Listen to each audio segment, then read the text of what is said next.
ಪ್ರತಿಮೆಗೆ ಮಾಲಾರ್ಪಣೆ ಮಾಡಿದ್ರು. ನೋಡಿಯಪ್ಪ, ಇವತ್ತು ಇಂಜಿನಿಯರ್ಸ್ ಡೇ. ಸರ್ ಎಂ ವಿಶ್ವೇಶ್ವರಯ್ಯನವರ ಜನ್ಮದಿನ.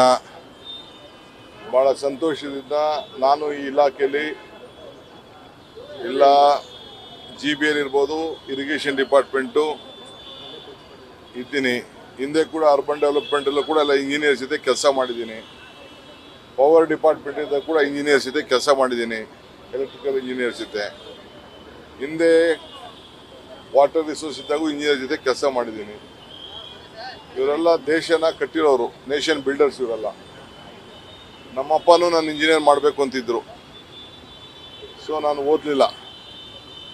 ಅದಕ್ಕೆ ನಮ್ಮಪ್ಪ ಡಿಸೈರ್ನ ಫುಲ್ಫಿಲ್ ಮಾಡಬೇಕು ಅಂತ ಇಂಜಿನಿಯರಿಂಗ್ ಕಾಲೇಜೇ ಮಾಡಿದೆ. ನಾನಂತೂ ಇಂಜಿನಿಯರ್ ಆಗಲಿಲ್ಲ, ಇಂಜಿನಿಯರ್ಸ್ನ ತಯಾರು ಮಾಡಬೇಕು ಅಂತ. ನನ್ನ ಮನೇಲಿ ಇಬ್ಬರು ಮಕ್ಕಳು ಇಂಜಿನಿಯರ್ಸ್, ಒಬ್ಬರು ಸಿವಿಲ್ಲು, ಒಬ್ಬರು EC, electrical and communications. So ಈ ದೇಶದ ಒಂದು ಬುನಾದಿಗೆ ಇವತ್ತು ಎಲ್ಲರೂ ಕೂಡ ಇಂಜಿನಿಯರ್ಸ್ ಭಾಳ ದೊಡ್ಡ ಜವಾಬ್ದಾರಿ ವಹಿಸಿದ್ದಾರೆ. ಅದಕ್ಕೆ ಬಂದು ನಾನು ನಮನ ಅಪ್ಸರ್ ಬಂದಿದ್ದೀನಿ. ಸಾಯಂಕಾಲ ಇಂಜಿನಿಯರ್ಸ್ ಡೇ ಪ್ರೋಗ್ರಾಮ್ ಕೂಡ ಹೋಗ್ತಾ ಇದ್ದೀನಿ. ಸರ್, ಈಗ 40% ಕಮಿಷನ್ಗೆ ಸಂಬಂಧಪಟ್ಟಂತೆ ನಿವೃತ್ತ ಇಂಜಿನಿಯರ್ ನೇತೃತ್ವದಲ್ಲಿ ಮತ್ತೊಂದು ಕಮಿಟಿ ರಚನೆ ಮಾಡಿದ್ದೀರಲ್ಲ ಸರ್?